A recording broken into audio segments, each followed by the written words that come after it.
Welcome to Football Game Plan's FCS Kickoff, presented by the Connecticut School of Broadcasting. I'm Emory Hunt, the czar of the playbook, and playoff races in the FCS are heating up as we kick off Week 11.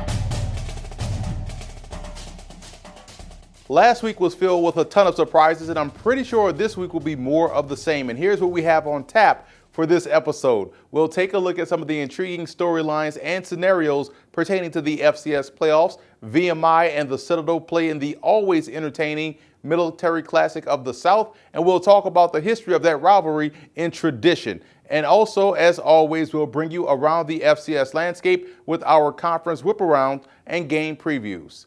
But first, let's go into our 4-minute offense and take a look at some of the top storylines to keep an eye on this upcoming week. Starting down in Conway, South Carolina, where the Coastal Carolina Chanticleers in their FCS Swan Song has quietly put together a really good season. Coastal is sitting at 7-2 on the year, winners of 4 straight games, and head coach Joe Moglia has his team playing well on both sides of the ball. He's also done it this year with a ton of moving parts as they have dealt with some key injuries earlier in the season. And although they aren't eligible for a conference title or an FCS playoff berth, the Teal and Black deserve some props for how they're playing this season. One team we won't see this weekend are the Lehigh Mountain Hawks, as they are on a bye, but Lehigh also became one of the first teams to punch their ticket to the FCS playoffs with the win over Bucknell last weekend, with the Citadel being the other team. Now, the Mountain Hawks locked up the Patriot League title for the first time since 2011. The offense has been the biggest story of the season, but in this game versus Bucknell, it was a stout defensive effort that sealed the victory, the Patriot League title, and an FCS playoff berth. Head coach Andy Cohen has done a phenomenal job with his football team, as they were once 0-2 on the year, with those 2 losses being by a combined 7 points, and all they have done is rip off 8 straight victories. Like we've mentioned before, they are off this week and return to action November 19th for their 152nd meeting against the Lafayette Leopards. And then there were 2 winless teams left in the FCS. Both Delaware State and Austin Peay still have yet to notch their first victory of the season. The Governors came close last week against Tennessee State in what would have been a big-time upset. They gave up a touchdown in the final seconds and the subsequent extra point to give the Tigers a 41-40 victory. The Hornets just haven't been able to muster up any offense all season long, which put their defense in the bind the entire season. If that sounds like you've heard it before, then you're absolutely right, because it was the same issue last season for Delaware State. Now, we'll see if both teams can get a win this week, as Delaware State faces the MEAC-leading North Carolina A&T Aggies, and Austin Peay plays host to Eastern Kentucky. And finally, as we near the back end of the season and we're starting postseason playoff talk, it's good to mention that there's going to be some good postseason opportunities for some of these top FCS players to play in postseason all-star games like the East-West Shrine game and the Senior Bowl. But there are also more games and more opportunities for these FCS players as well, with games like the Dream Bowl and the HBCU Spirit of America Bowl games in Virginia Beach in January. The FCS Bowl and the College Gridiron Showcase are also 2 great games in Miami, Florida and Bedford, Texas, respectively. Anytime we get to see more football, and anytime that we get to talk about the prospects even more so on this show and see them get an opportunity to showcase their skills moving forward in front of NFL scouts and CFL scouts, it's definitely a great thing. Let's take a quick look back at last week and hand out some awards. Our Offensive Player of the Week award goes to James Madison quarterback Brian Shore. The junior signal caller went 22 of 28 for 285 yards and 3 touchdowns. And while that's not the best statistical game of the week, it was impressive because he led James Madison down the field in the final minutes for the game-winning touchdown on that game-winning touchdown drive. Now, his play down the stretch was all-American caliber. Defensive Player of the Week award goes to Savannah State's defensive back David Crowley, who turned in his best game of the season against Norfolk State, picking off 2 passes en route to Tigers' victory. Remember, we talked about it last episode that the Tigers have been a surprise this season under new head coach Eric Rayburn, and it was because of how well they are playing defensively. And finally, Special Teams Player of the Week honors goes to kicker Ed Groth of Central Connecticut State, who upset Sacred Heart last weekend. Groff connected on all 3 of his field goal attempts and all 4 of his extra points, and the Blue Devils needed a big day from their special teams units, and they got exactly what they needed from their kicking game. And we'll take a quick break and be back after this.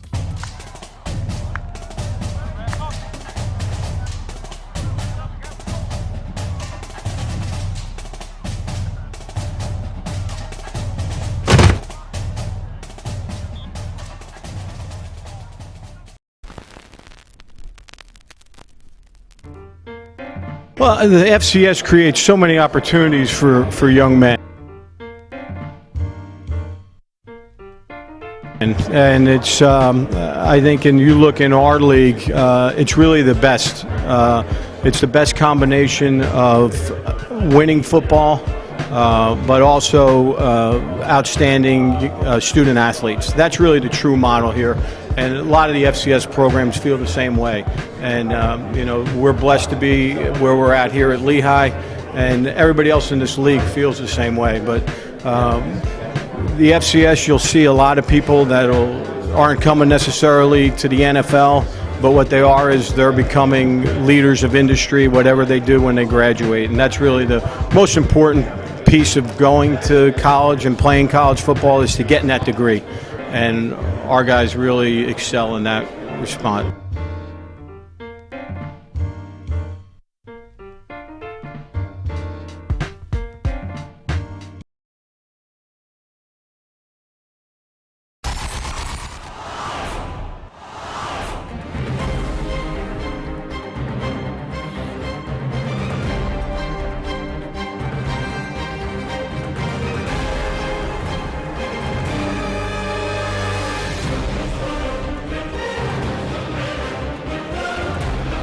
Are you ready? The Connecticut School of Broadcasting can help you reach the next level in the amazing world of broadcast and entertainment media. I've mentored several interns here at the Covino and Rich Show at SiriusXM, and the ones from CSB always stand out to me.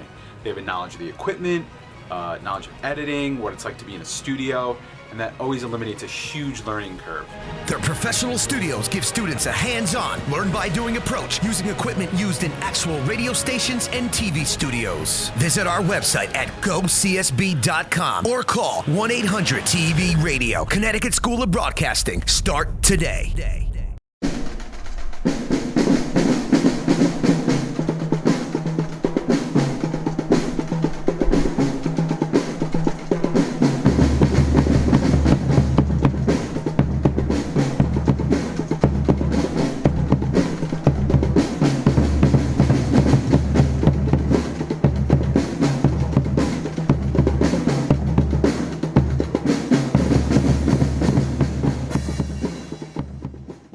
Welcome to the Big Sky. I'm Anthony Crescenzo. We're about to get into playoff bidding this weekend, so this weekend is crucial to some teams. Perfect example is Cal Poly's Mustangs. They need to win this weekend and next weekend in order to have playoff bids, especially if Eastern Washington and North Dakota stay undefeated. The Eagles have 2 games left, both against teams below 500. The Hawks are hosting Northern Arizona and then close on a bye week.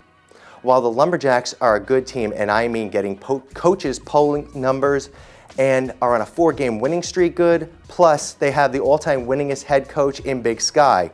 Congratulations, Jerome Sowers, on winning 112 games. That's huge. I still think Keaton Strudrud is going to have a perfect record this conference season. Cal Poly needs to put up numbers early against a downward spiraling Weber State defense and force Jadrian Clark to turn over the ball via 3-and-outs, fumbles, and picks. And I say 3-and-outs because Weber State doesn't have a field goal game. Cal Poly is not getting an automatic playoff berth. Neither is Montana. The Grizzlies will need to win to stay alive as well, since they have been inconsistent this season. The truth is, NAU could play spoiler in the conference and theoretically could go to the tournament. They are just outside of the number 25 spot in the coaches' polls. In Eastern Washington, congratulations to wide receiver Cooper Kupp on connecting twice as a quarterback with Shaq Hill against Cal Poly. Idaho State, you have been warned. Okay, this week's matchups. Like I said, Cal Poly at Weber State. The Grizzlies at Northern Colorado. Montana needs Brady Gustafson to play at full steam for this one.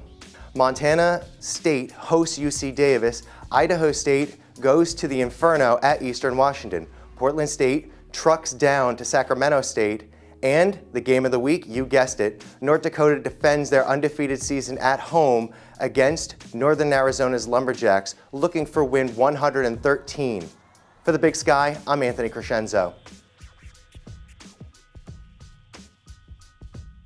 First, we have Presbyterian traveling to take on Kennesaw State, and this game lands firmly on upset alert because this is the type of game that the Blue Holes will show up for and win. Ask coaches around the FCS and you'll hear them say the same thing. Presbyterian is one of those teams that you do not want to play against. They're the most fundamentally sound football team in the subdivision, and for Kennesaw State in this game, they're on a 3-game winning streak and in the midst of an outstanding season for them considering how young of a program they are. The question I have for them in this ball game is on the defensive side of the ball. The Owls have to make sure Blue Holes tailback Darrell Bridges doesn't get going, and if the Blue Holes are able to run the football, they'll be very tough to beat. I can't see that happening in this ball game. I think the Owls are on a mission and they will take care of business at home against Presbyterian. This year's edition of the Military Classic of the South between the Citadel and VMI is probably one of the more important ones in recent memory. The Citadel Bulldogs are undefeated and have already clinched a playoff berth. So what do they have to play for, you ask? Playoff seeding. That's very important still to the Bulldogs, who are, again, undefeated in top 5 in the nation. They probably want to finish undefeated as well. Now, the Citadel have been excellent on both sides of the ball, and they're playing with a ton of confidence.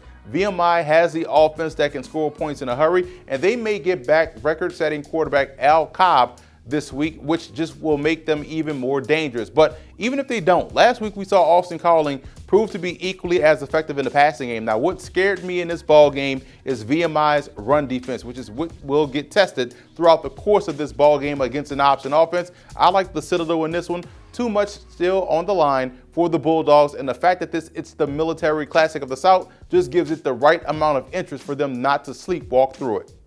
I think this may be one of the more underrated games of the weekend as Delaware travels to Richmond to take on the Spiders. You have to give credit to interim head coach Dennis Doughton-Carter, who is 2-0 since taking over the head coaching duties from Dave Brock. They are also coming off a big-time victory over Albany, and they did it the Blue Hens way with a strong running game and an even stronger defensive effort. This week they face the explosive Richmond Spiders, who are coming off a heartbreaking loss to James Madison, and the key in this game for Richmond is to make Delaware beat you throwing the football. They'll be asking a lot from their defensive linemen, Winston Craig and company, to be stout at the point of attack and get the Blue Hens in a lot of second and long and third and long situations. And normally, when you have a team that is coming off an emotional loss, that they allow that previous game to affect them in the current one. I just don't think that's the case in this one against the Blue Hens. I like Richmond to win this game, hold off the upset attempt, and stay in the thick of the FCS playoff race.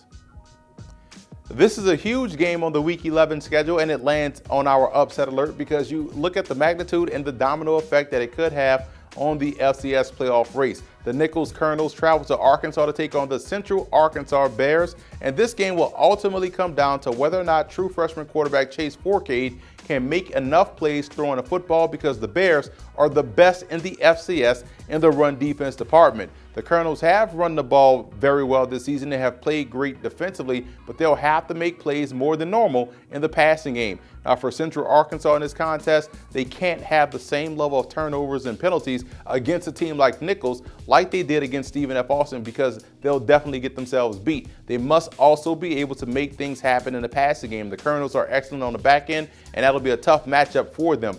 This will be a physical battle, one that I can see the Bears winning in the end. What's up, FCS fans? I'm Ray Ryan with your Big South Report. With only 2 weeks left of regular season play, let's get you caught up on the current league standings. Liberty is alone at the top with a 4-0 conference record and 6-3 overall mark. We then have Kennesaw State and Charleston Southern both holding 2-1 conference records, with the Owls sitting at 7-2 on the year and the Bucks at 5-3. Rounding out the Big South leaderboard is Gardner-Webb at 2-2, Presbyterian 1-3, and Monmouth 0-4 in league play. The Runnin' Bulldogs and Hawks are both 4-6 overall, with the Blue Hose sitting at 2-7. Monmouth and Gardner-Webb are both idle this week, but the Runnin' Bulldogs did receive some votes in the latest coaches poll, and they will host the Hawks in the season finale next weekend. As for the squads that are in action this week, both games should have major implications on the Big South Championship, the conference's automatic playoff bid, and potential at-large selections. The first contest will feature Presbyterian traveling to Kennesaw for a 12 noon kickoff. The Owls have received top 25 votes in both polls, and I look for them to have another huge day on the ground against the Blue Hose. Chandler Burks and Chasen Bennett have helped Kennesaw average 333 rushing yards per game and have combined for 17 rushing TDs, while Presbyterian also gives up 230 per week on the ground. If the Blue Hose want to keep it close, they need Beidel, Mack, and Rozier to keep making big plays on defense. However, I think the Owls will take care of the ball, control the clock, and win comfortably on senior day.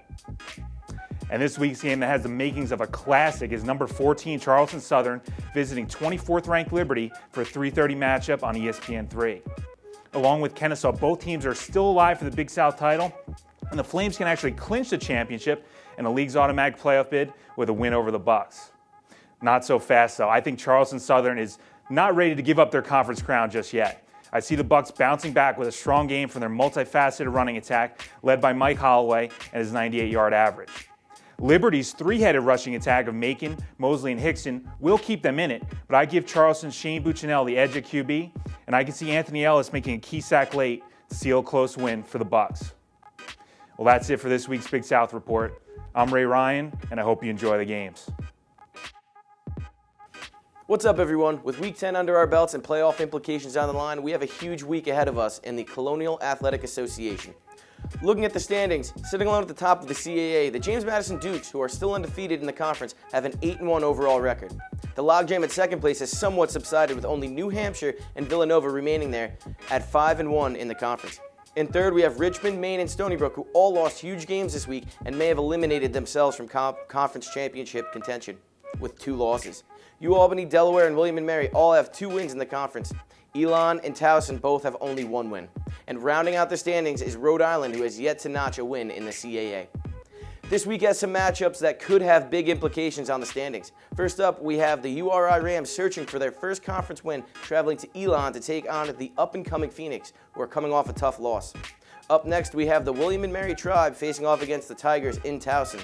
Both teams are coming off of wins, so this could be a good one. In a game where both teams are looking to keep a small glimmer of hope alive, we have Maine going down to Long Island to take on Stony Brook. The Black Bears senior quarterback Dan Collins threw 4 interceptions in their blowout loss to Villanova. The Seawolves redshirt sophomore quarterback completed only 4 passes, well 6 if you include the 2 he threw to the Tribe in their 5-point loss. Both quarterbacks will look to bounce back in this one. In a game that could be surprisingly good, we have the Udell Blue Hens traveling to Richmond to take on the Spiders, who are coming off of a tough 5-point loss to the Dukes in a shootout. Udell, who has won 2 straight, was able to force 4 turnovers from the Great Danes. That defense was led by the CAA Defensive Player of the Week, sophomore linebacker Troy Reeder, who had 5 sacks, 2 forced fumbles, and an interception. Even though they lost, Richmond's redshirt junior quarterback Kyle Laletta threw for 435 yards and 5 touchdowns. I'm interested to see how this one shakes out. In a matchup where we have a team that could take sole possession of second place, the UAlbany Great Danes will be heading to the University of New Hampshire Wildcats. The Great Danes gave away 2 fumbles and 2 interceptions in their loss to the Blue Hens. New Hampshire is coming off a bye, but they routed Stony Brook and forced 5 turnovers in the last game that they played. This is a huge game for the Wildcats. And finally, in my CAA Game of the Week, we have another tough road test for the James Madison Dukes. They will be traveling to Villanova to take on the Wildcats. In their win against Richmond, the Dukes junior quarterback Brian Shore was named both the CAA and the Football Gameplan Offensive Player of the Week. He had 285 passing yards, 91 rushing yards, and 4 total touchdowns. Villanova sophomore quarterback Zach Benarzik threw for a career-high 326 yards and 3 touchdowns. In a matchup of CAA's top defense, Villanova, and top offense, JMU, something has to give. If James Madison wins, they could clinch the CAA Conference Championship. And if Villanova wins, well, I'll explain the different scenarios to you on next week's episode. But until then, good luck to all the CAA teams this Saturday.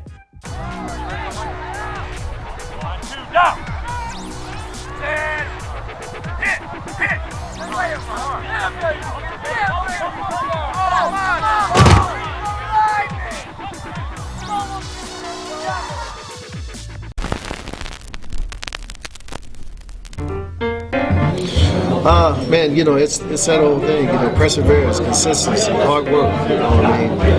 My goal is to put the same work into, my businesses, my family that I put into football, and I've been running with that mantra since I got married back in '97, that if I'm going to have a successful marriage, I got to, the same hard work and same consistency and discipline I had on the football field, I got to put in my marriage and with my kids and with my businesses and all that. So it teaches you a lot, man. How to deal with your fellow man and not look at his color, but look at what he can do for the overall good of what you're trying to accomplish. So sports to me in general is just an incredible deal. When you talk about football specifically, because of the closeness of guys, I just believe it's an amazing sport.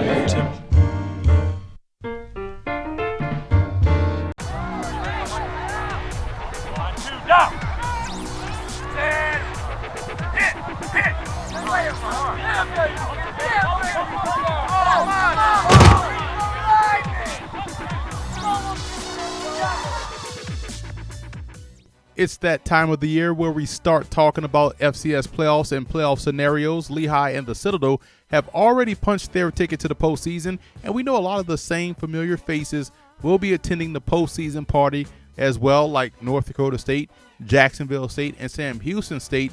This year, in my opinion, more so than any other year, there's a ton of teams that have strong resumes and can make strong cases to gain an at-large bid. Now, we've talked about this last episode, but I think this is why the FCS has to create at least 4 to 6 postseason bowl games for those teams that don't make the playoffs or that just missed the cut. Looking at some of the teams that could fit the bill would be Prairie View A&M out of the SWAC and Kennesaw State out of the Big South. Both teams have played exceptionally well this season. The Panthers could finish with 7 D1 victories on the year, but since they didn't win the SWAC, they don't get to go to the Celebration Bowl and could get squeezed out of the playoffs completely because they don't rank high enough.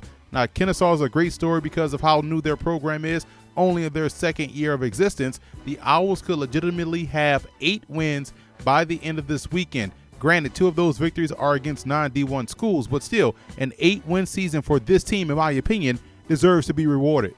Both Duquesne and Fordham are interesting cases for at-large bids. Both have 1 loss in conference and 3 losses overall, and both lost to the current conference leader. In my opinion, both teams have fun offenses to watch because of their running backs. The Dukes have A.J. Hines, who could be the front runner for the Jerry Rice Award, which is given to the nation's top freshman in the FCS.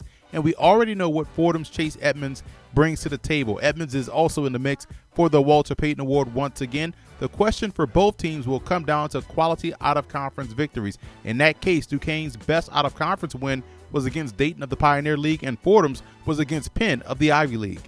Richmond is in an interesting spot because they are currently sitting at the 4th spot in the CAA with losses to both James Madison and Stony Brook, and if they lose this week to Delaware, they could find themselves out of the playoffs completely. Even if the other 3 win out, JMU, Nova, whom they beat, and New Hampshire, whom they don't play this year, will the committee put a 4th CAA team in? We shall see. Both Youngstown State and Western Illinois are essentially in survival mode for the rest of the season. They are both 6-3 on the year, and I think only one will get in if both of these guys win out. Neither can afford another loss. They don't play each other head-to-head this season, and the one common opponent in South Dakota State beat them both, so this will be a down-to-the-wire race as well. The Dayton Flyers are sitting at 8-2 on the year, and one of those victories was against Division II Central State. The 2 losses came against Pioneer leading San Diego and Duquesne, both of whom are on the bubble, and the Flyers wrap up their season with a road trip to Marist. If they're able to win, 9-2 does look pretty impressive, but we've seen a 9-2 team in Prairie View A&M last year get shot out completely from the playoffs, so the Flyers may be the longest of long shots to grab an at-large bid. In the OVC, we have Tennessee State and UT Martin as teams of intrigue. The Tigers won the head-to-head matchup and boast a 6-3 record, while the Skyhawks are 6-4, and 3 of those 4 losses are against FBS teams. However, one of those 6 wins is against NAIA Bacone College, in which they won 84-6. Now, Tennessee State has 2 big losses against Eastern Illinois and Murray State, both of whom the Skyhawks beat. Now, the question then comes to what's more important, head-to-head matchups or common opponent victories? Wofford and Sanford are in the same boat as Tennessee State and UT Martin. Sanford won the head-to-head matchup, and only one can possibly get in my opinion. If both finish with the same record, who do you take? Right now, Sanford needs to stop the bleeding as they're on a 2-game losing streak. Otherwise, this will be an easy choice for the playoff committee to make. Now, if Wofford is able to knock off Chattanooga this weekend, that'll give them all the ammo they need to secure an at-large bid, in my opinion. North Carolina Central is an interesting case as well. I think they could potentially be in a win-win situation, quite honestly. The Eagles are a strong team this season. If they're able to knock off North Carolina A&T, who's currently ranked 10th in the country, that could definitely catapult them to the Celebration Bowl, while A&T would be high enough of a ranked team to get a playoff at-large bid. Now, if the Eagles lose, they still have a pretty strong record with 7 D1 wins on the season, and they can't really afford a slip-up this week against Howard, who could completely derail this ideal scenario for North Carolina Central. Nichols has a strong at-large case when you take into account their entire season, not just the record on its face. The Colonels have 2 close losses by combined 3 points to FBS teams in Georgia and South Alabama, and they are 5-2 in conference play. Their biggest opportunity, quite honestly, is this weekend against Central Arkansas, and if they can beat the Bears, you can punch the Colonels' ticket to the playoffs. I think their resume, in my opinion, is very strong. And finally, I think Cal Poly has a pretty strong resume as well. The Mustangs lost in overtime in the opener against FBS Nevada and have 3 big victories over San Diego, South Dakota State, and Montana. I think if they can win out versus Weber State and Northern Colorado, like Nichols, you can go ahead and get prepared for that option attack, as you'll see them in the playoffs as well.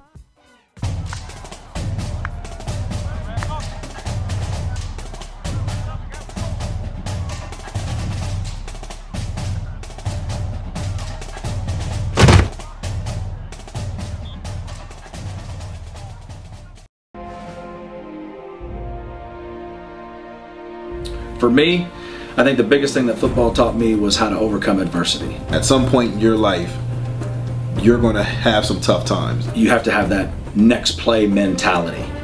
That cohesiveness and that working together, that's really something special that you can't get in a lot of other areas. When you practice that and you live that in other phases of your life, it becomes second nature because all you know how to do is fight. It's not an easy game. If it were easy, everyone would do it. You start to appreciate the smaller contributions that people make. You don't just look at the big one because you knew it took 6 or 7 other guys who are unsung. And you can't take shortcuts and be successful.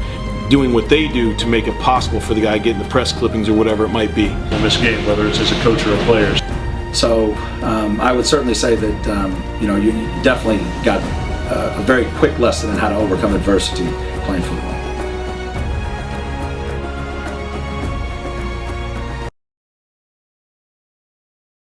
New York City, the media capital of the world. But in America, there is a world of media at our fingertips, from coast to coast. The broadcast media industry connects us in so many ways and remains on the cutting edge of providing us news and entertainment. Have you ever pictured yourself working in the media? Did you ever dream of working in TV or on the radio? Make your dreams come true today. Connecticut School of Broadcasting is the oldest and largest group of communication schools in the country. At Connecticut School of Broadcasting, you'll learn by doing with hands-on training straight from professional broadcasters. There is job placement assistance for graduates, day and evening courses available. Graduate and get into the job market in only 8 or 16 weeks. Don't waste another second daydreaming about what you want to do with your life. Call 1-800-TV-RADIO and start living your dream today.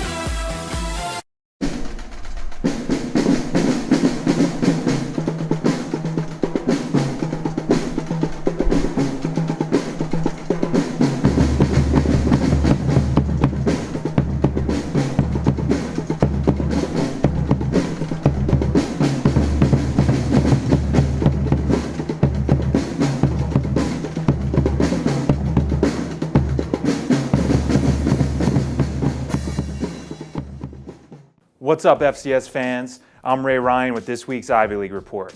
We're getting down to crunch time for the Ancient Eight, so let's show you the current conference standings. Harvard is still leading the way at 5-0 in the Ivy and 7-1 overall, followed by Princeton and Penn, who are both 4-1 in conference. The Tigers are 6-2 on the year, while the Quakers are 5-3. We then have a tie for 4th place as Brown and Yale are both 2-3 in the league, while the Bears are 3-5 overall and the Bulldogs are 2-6.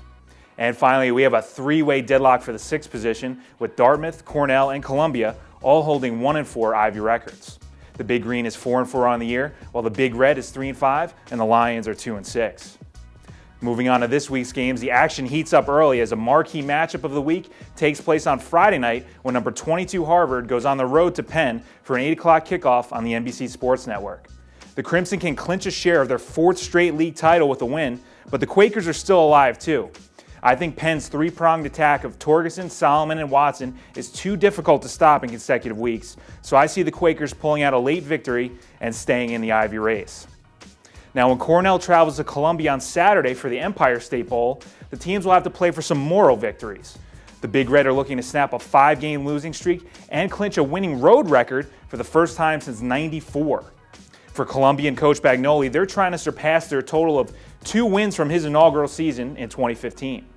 I think this is another close one, but I still favor Cornell at QB with Dalton Banks and also their secondary with safety Nick Gesualdi. I see the Big Red by a field goal on the road.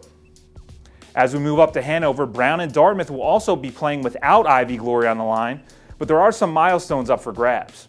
The Bears can finish above 500 in league play, while the Big Green have an opportunity to have a winning record for the season. I think Dartmouth has been more impressive as of late, with signal caller Jack Hennigan completing 66% of his passes in back-to-back weeks and halfback Miles Smith going for 119 yards against Cornell. I like the Big Green by a touchdown at home. And finally, the other game with conference title implications is Princeton visiting Yale for a 12:30 start on Saturday. I think the Bulldogs will show some fight at home, and they're decent against a run, but Princeton should be able to throw the ball at will. FCS rushing touchdown leader John Lovett will eventually make a big play too, and I think the Tigers win comfortably in New Haven to stay in Ivy contention. Well, that's it for this week's Ivy League Report. I'm Ray Ryan, and I hope you enjoy the games. It's time to take a look at some of the games this weekend, and we'll start in the Northeast region of the country in the Ivy League as Penn plays host to the Harvard Crimson on Friday night at Franklin Field. This is a huge game with Ivy League title implications. The Crimson can lock up their share of the title with a win, while Penn can make it a 3-way tie scenario if they're able to pull off the victory. For Harvard in this ball game offensively, you look at their offensive line, this is where they have the advantage, and I think they have to be able to shrink this ball game with their rushing attack. Penn is vulnerable up front and struggles to get pressure on the quarterback and reset the line of scrimmage in a running game. Now for Penn, I think it's just simply dance with whom you brought to the party, which is their passing game. The Crimson are highly suspect in the pass defense department, and Penn has to come in and make this game attract me. I think that's what they'll do, and this game will mirror the Holy Cross game for Harvard. I like the Quakers. Albany travels to New Hampshire in a CAA tilt that has a lot of FCS playoff implications. The Great Danes have cooled off since their red-hot 4-0 start. They found a new way to lose a game in those 4 losses, whether it's been not getting off the field on third downs, giving up big plays in the passing game, or not stopping the run. Albany has lost its execution mojo that it had earlier in the year. Now, New Hampshire has gotten hot recently and are now playing their best ball of the season. The biggest change, in my opinion, is the fact that they are not beating themselves. It's been about balance on offense and solid team defense. This is a must-win for the Wildcats because it'll strengthen their case for an at-large bid while also completely eliminating Albany in the process. Can they stop the run in this game? That is something they'll see a lot of versus Albany. I think they will, and I think they'll walk away with the victory. We're looking at one of the many huge games on this week's schedule when James Madison and Villanova meet up. The Dukes can do a lot of things well: run, pass, get after the quarterback, and also stop the run. So you can see why they are 8-1 on the season and are a very dangerous squad moving forward. What we'll learn in this game is how strong they are in the trenches, because that's been their calling card of the Wildcats all season long. The obvious plan is for Villanova to make James Madison one-dimensional, and that immediately points to their ability to stop the run. That will be huge in this game because everything that James Madison does throwing the football comes off their run game. I like Villanova in this one. Defense wins championships, and while James Madison has that as well, I just think in this particular case, it'll be Villanova's defense and the ability to own the line of scrimmage on offense being the reason why they completely shake up the FCS playoff race. Sacred Heart and Duquesne meet up in Pittsburgh this weekend, and this is a big game in the Northeast Conference because Duquesne is trying to keep pace with St. Francis, who is atop the conference. The Pioneers have disappointed this season, especially within the conference.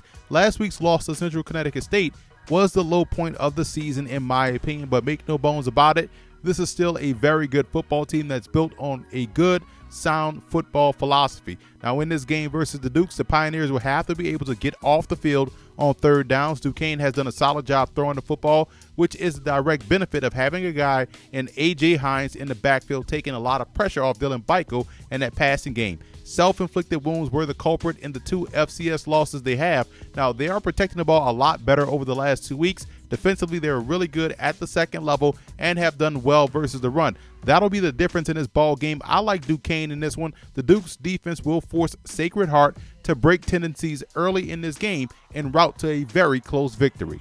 The Ram Crusader Cup between Fordham and Holy Cross will be played this year at Yankee Stadium, and it will be an important one for the Rams, who are still in the mix for an at-large playoff bid. Now, what the Rams do exceptionally well is run the football. Running back Chase Edmonds is arguably the best back in the FCS, but they also do a great job of spreading the wealth in the passing game.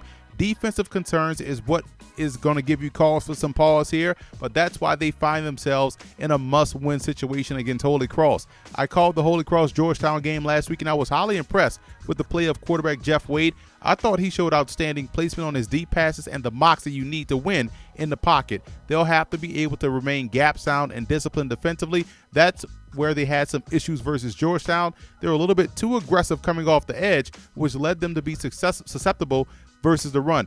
This will be a great game because of the rivalry and, of course, because of where it's being played. I just feel like with so much riding on this one, Fordham will look to make a statement on Saturday.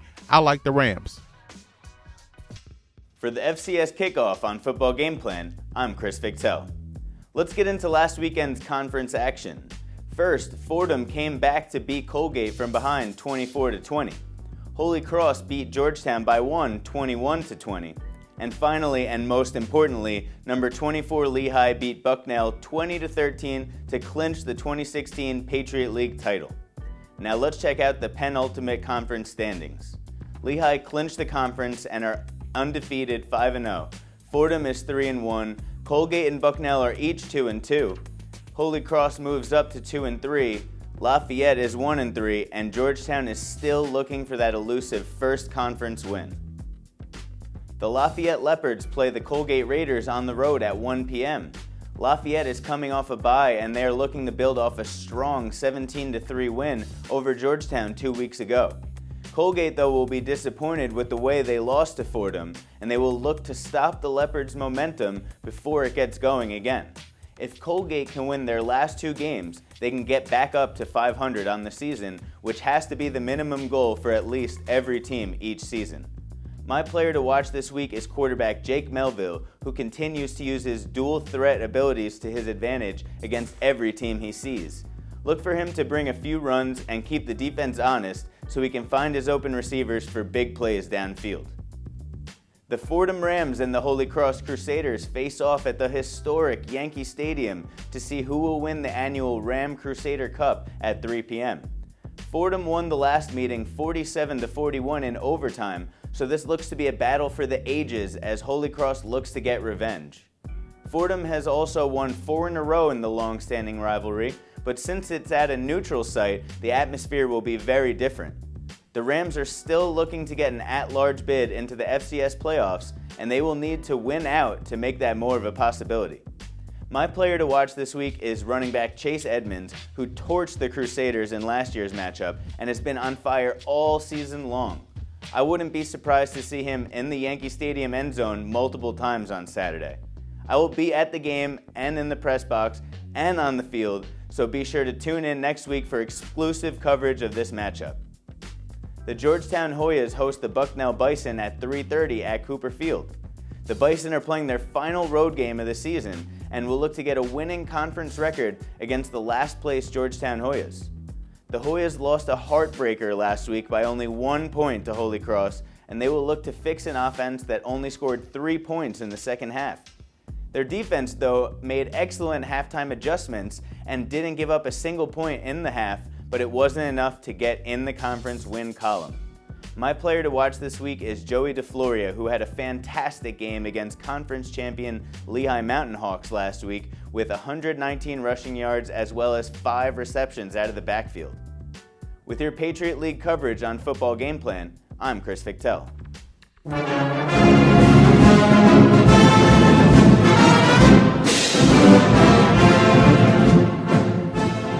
Military Classic of the South is a big-time college football rivalry that many don't know about. It's between the Citadel Bulldogs and the VMI Keydets. Now, the two teams first played each other in 1920, but the trophy that is currently awarded, the Silver Shako, was introduced in 1976. Now, the game has been played nearly continuously since World War II, with no matchup in 1956, 2004, and 2008 to 2010. Now, while VMI's roster remains strictly cadets only, today the Citadel allows all students on their athletic teams. The Citadel Bulldogs have won the past 9 meetings and 13 out of the last 15, and they lead the series 39-30-2. Although at one point the Keydets led the series 18-8-1, that's back in 1967. Now, this classic is the 13th oldest still played rivalry in the football championship subdivision, and both teams were members of the Southern Conference, or SoCon for short, from 1936 to 2003 when VMI left for the Big South, but then they were reunited in the SoCon when VMI returned back in 2014. The 71st and most recent game of the series saw the Citadel beat VMI last year in Charleston, South Carolina, 35-14, and this one is a big one because the Citadel is looking to remain undefeated on the season.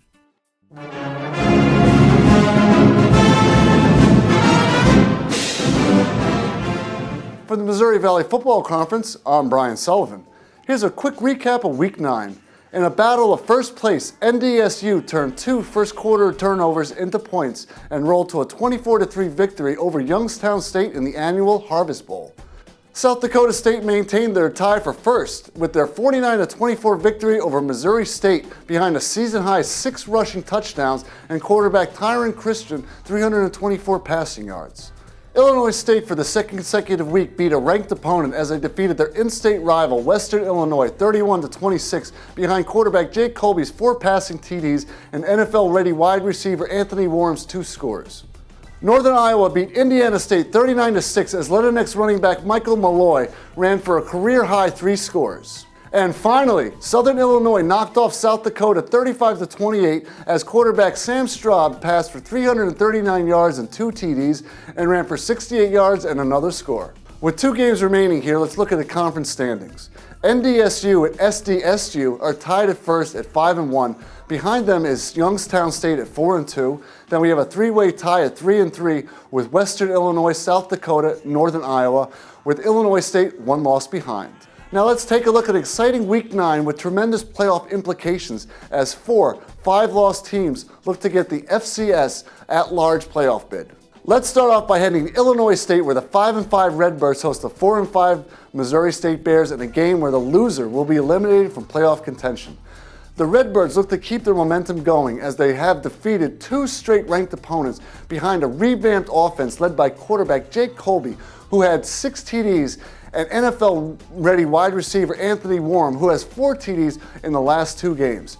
It won't be an easy task as they play the playoff-hungry Bears, who bring the scary defense led by linebacker Dylan Cole, who had 14 tackles last week, bringing his total to 428 in his career. Next, let's head to Macomb, Illinois, where Northern Iowa looks to keep pace in the playoff race as they travel to number 19 Western Illinois. The Panthers bring in their new Wildcat offense that put up 39 points last week, led by running back Michael Malloy and Marcus Wiemiller, and their stout defense led by monster defensive end Carter Schultz, who has 13 sacks this season, and defensive back Malcolm Washington, who leads the MVFC with 4 INTs. They have to figure out a way to stop Leatherneck's wide receiver Lance Lenore, who is second in the MVFC in all-purpose yards with 123.7 yards per game, quarterback Sean McGuire, who is 13th in the FCS with 2,340 yards, and running back Steve McShane, who is averaging 91.4 yards per game. Now, in the showdown of South Dakota, the number 11 Jackrabbits host their in-state rival Coyotes. On paper, this looks like an easy win for South Dakota State, led by quarterback Tyron Christian with his 27 touchdown passes and 2,882 yards, tight end Dallas Goedert, who's become the first tight end in league history to reach 1,000 yards receiving, and NFL-ready wide receiver Jake Winicky, who had an outstanding 14 touchdowns already this season. But don't count out the Coyotes as they counter with their dual-threat quarterbacks Chris Stredler, who has thrown for 18 TDs and has run for 7 more this season. The Coyotes are angry after last week's upset and will be very hungry to keep their playoff chances going, and this is an in-state rival in which anything can happen. Now to Youngstown State, where number 15 playoff-bound Penguin Nation, after having to play the number 1 team in the conference the last 2 weeks, takes on Southern Illinois, who earned their first conference victory last week. Youngstown State will be tuning up their scary defense, anchored by NFL-ready defensive end Derek Rivers, and has only given up 3 rushing TDs this season, which is tied for the NCAA lead as the playoffs approach. If the Salukis' offensive line can't figure out a way to hold the defense in check, then quarterback Chris Straub will be playing most of the game on his back. And finally, you can't speak playoffs without mentioning number 4 North Dakota State as they host Indiana State. The Bisons, who are guaranteed a playoff spot, will bring their number 7 FCS ranked scoring defense, giving up 16.7 points per game, and will need it as Indiana State brings in their high-powered offense led by quarterback Isaac Harker and NFL-ready wide receiver Robert Tonin Jr. On the flip side, the Bison offense should have a big day behind quarterback Easton Stick, who has 12 TDs, and wide receiver R.J. Urzanowski, who leads the MVFC in yards per reception with 19.2 as they fine-tune themselves for the playoffs. With all the latest in the Northeast Conference, presented by the FCS Kickoff Show, I'm Matt Chabatari. Week 11 is here in the NEC, and as we look around in the conference at the movers and shakers from this past week, it is Duquesne who has taken the biggest step forward with their 28-20 win at Wagner over the weekend. Looking at the standings overall, the St. Francis Red Flash remain in first at 4-0 in the conference and 6-3 overall, coming off a bye week as they are set to host Central Connecticut this week. Behind them is Duquesne at 3-1 in the conference, 6-3 overall, are coming off of their win over Wagner, who need to win out to retain at least a share of the NEC title in 2016. Next up is Bryan at 3-2 in conference, 4-5 overall, jumped ahead of Wagner with their 24-13 win over Robert Morris this past weekend. Then comes Wagner at number 4 in the conference at 2-2 in the NEC and 4-5 overall for a team that started the year 4-2 and 2-0 in the conference. They are a team that appears to be reeling after losing 3 straight. Rounding out the conference is Sacred Heart at 1-3, 6-3 overall, and Central Connecticut at 1-3 and 2-7 overall, both struggling for relevance in this conference. Looking at Week 11's slate of games, the game that might have the most importance in terms of the conference title aspirations is in Loretto, Pennsylvania, as Central Connecticut State look to take on conference leaders in St. Francis. Although it is a matchup of 2 teams heading in opposite directions, the Blue Devils are coming off beating Sacred Heart over the weekend and hope to delay St. Francis's NEC title plans and hand them their first home loss in 2016. On the other side of this matchup are the hosts, St. Francis, looking to lock up at least a share of the NEC title with a win and the conference's automatic bid in the FCS playoffs with all potential tiebreaks. Look for the Red Flash to continue their winning ways at home and further solidify their conference supremacy, winning this one 21-10 behind a strong defensive effort. The NEC matchup of the week, though, is in Pittsburgh as Duquesne hosts Sacred Heart. Early on in the season, it appeared primed to be a potential title-deciding game. Even though Sacred Heart's conference play has prevented that from being the case, expect Coach Nofri to get his Pioneers up for their game in the spoiler role. From a sheer matchup standpoint, it is a matchup of the conference's 2 leading rushing attacks, with a 2-headed attack that Sacred Heart have in Jose Emil Paria and Nate Chavis, and for Duquesne in the conference's leading rusher in freshman AJ Hines. Whichever team's defense can do a better job containing these high-powered running games will probably be the winner in this one. Despite a strong running game all season for the Pioneers, Sacred Heart's lack of consistency on defense has cost them any shot of an NEC title in 2016. Look for Duquesne to win this one 31-20 as they pull away in the second half on the backs of another strong game behind the clear-cut Rookie of the Year in the NEC in AJ Hines. Wagner heads to Robert Morris to take on the Colonials, and Bryant heads to Coastal Carolina to take on the Chanticleers in a non-conference matchup. With all the latest on the Northeast Conference, exclusively on the FCS Kickoff Show, presented by the Connecticut School of Broadcasting, I'm Matt Chabatari. Moving our way down to the Mid-Atlantic region this week, Bucknell and Georgetown meet up in a Patriot League tilt. Both teams are not where they want to be, obviously, but what they have shown is both fight and the ability to finish. That's a tell-all sign that they're getting great coaching from both Joe Susan of Bucknell and Rob Scarlatta of Georgetown. You'll love both defenses in this ballgame as you're looking at 2 of the best, if not the best, defenses in the Patriot League. Bison offensive tackle Julian Davenport is an NFL prospect that'll probably end up playing in the Senior Bowl this year, and he will face a ferocious pass rush coming from Christian Tate and Hunter Kislick of the Hoyas. I'll be on the broadcast this week for this one again, and you can check this game out Saturday at 3:30 p.m. Eastern Time on the Patriot League Network at CampusInsiders.com. This is a huge game on the schedule, as it'll come down to a simple question. Can Liberty get off the field defensively facing this option attack of Charleston Southern? The Flames have won 5 straight games, and they've gotten it done with their running game and their defense. Now, where the Bucks are susceptible is in the secondary. There will be a lot of opportunities for the Flames to get big plays deep downfield, but I truly think that they won't be able to take advantage of that. Last week was a wake-up call for Charleston Southern, and that has now put them in a must-win situation.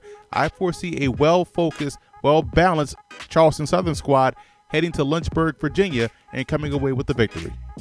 This is an intriguing game in a MEAC between Savannah State and Hampton. Both teams have had good seasons in my opinion. Savannah State has been the bigger surprise considering where they were as a program just last season. And what I like about this matchup is the passing game of Hampton versus the secondary of Savannah State. What this one will ultimately come down to is whether or not the Tigers can generate enough offense to overtake the Pirates. And that's where I think Savannah State still has to make significant strides in their program. And it's why I like Hampton to win a close one at home.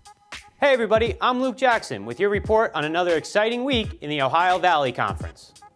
Let's start at the top.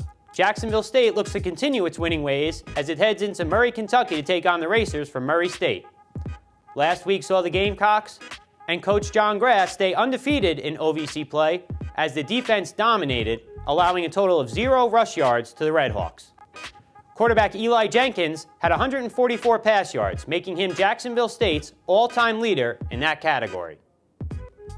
Speaking of quarterbacks, Murray State's K.D. Humphreys needs just 65 yards in this game to join Jimmy Garoppolo as the only 2 QBs in Ohio Valley Conference history to throw for at least 10,000 pass yards in their career.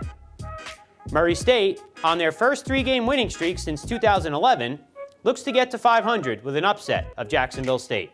Looking at the standings, Jacksonville State has a firm grasp on the top spot, but UT Martin is right behind, and with a win this week over Southeast Missouri, will set up a showdown next week for the league title and the automatic playoff qualifier with Jacksonville State.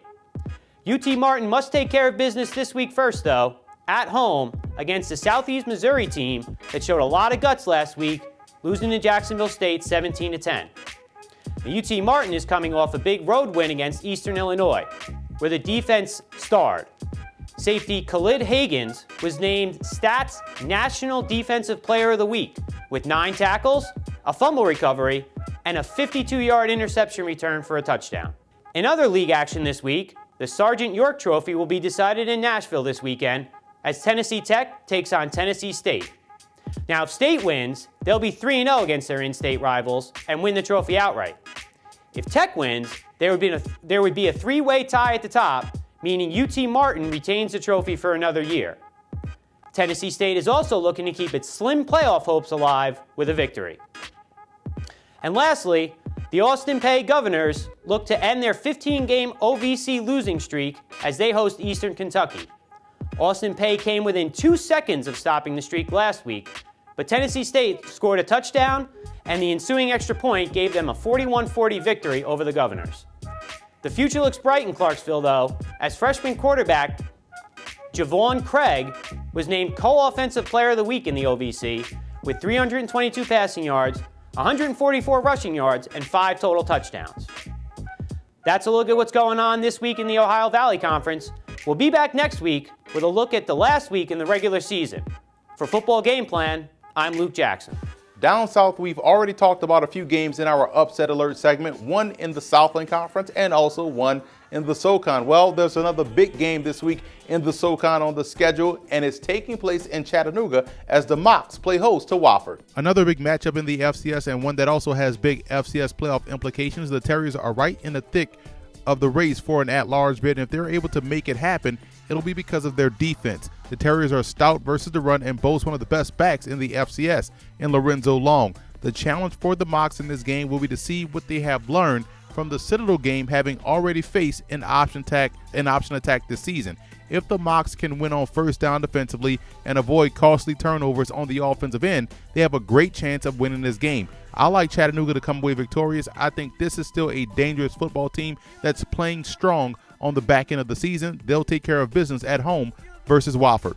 Southern and Prairie View A&M meet up in a huge SWAC tilt. The Jaguars have been great all season long, but they won't be able to play for a SWAC title or a Celebration Bowl berth due to APR issues. With that said, they've been playing with house money so far this season with the best running back in conference in Leonard Tillery and one of the top returnmen and receivers in Willie Quinn. For Prairie View A&M, they are trying to continue to make a case for an at-large bid, albeit a huge stretch and a far-fetched one. But in order for that to happen, they have to be able to take better care of the football. As good of a defensive football team the Panthers are, their offense can't continue to put them in backed-up situations. I think it's because of that I like the Jaguars in this one. A victory over the Panthers just sets up in 2 weeks one of the biggest Bayou Classic games in quite some time against their hated rival, Grambling State.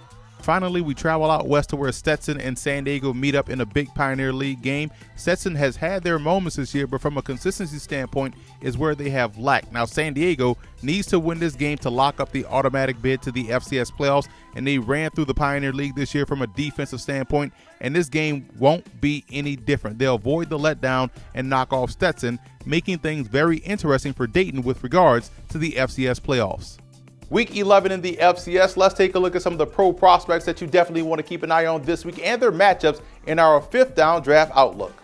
I'm surprised Desmond Cooper of North Carolina Central hasn't been talked about a lot as one of the top tackles coming out of the FCS, but he is definitely one of those for what he does on both ends of offense from a pass protection standpoint and also from a run blocking standpoint. This is a guy that routinely grades out in the upper 80s, low 90s each and every game and does a great job on both ends of offense like I talked about. And here's a guy that can play either left or right tackle, and at 6'6", 325, you better believe that the pro prospects have been finding themselves a lot in Durham, North Carolina to get a good look at his game. So that's it for this week's episode of the FCS Kickoff. Be sure to follow us on all of our social media accounts, and don't forget to check out and subscribe on iTunes to our FCS Opening Drive podcast.